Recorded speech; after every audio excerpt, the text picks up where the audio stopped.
The complications regarding the ABA file have been taken to a whole different level, one in which new solutions will be sought, a referendum being not one of them.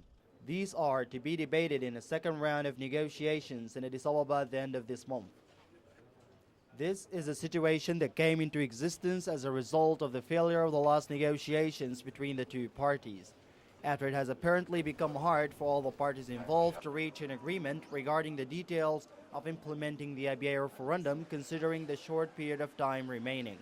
As the government delegation headed by the National Congress has put it, it has become practically hard to carry out the ABA referendum in the appointed time simultaneously with the referendum of Southern Sudan on January 9th. المواطنون في أبيي كلهم سواسية. المواطنون هنا في السودان كلهم سواسية. The citizens in Abyei are all equal. All of the citizens of Sudan are all equal. It was evident in the elections that were held last April.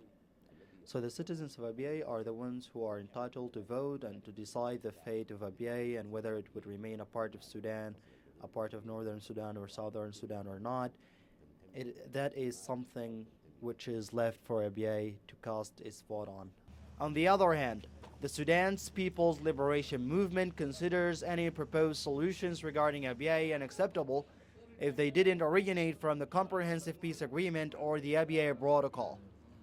The solutions as such are seen as if its governing partner is backing from the agreement, affirming at the same time that the Abyei referendum should be held on the time agreed upon. The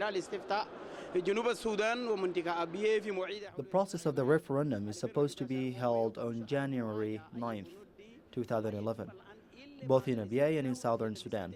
Refining the articles and conditions regarding the post-referendum issues will be scheduled to be resolved after the referendum, because the referendum will decide the fate of Sudan and whether it will stay united or split into two different countries.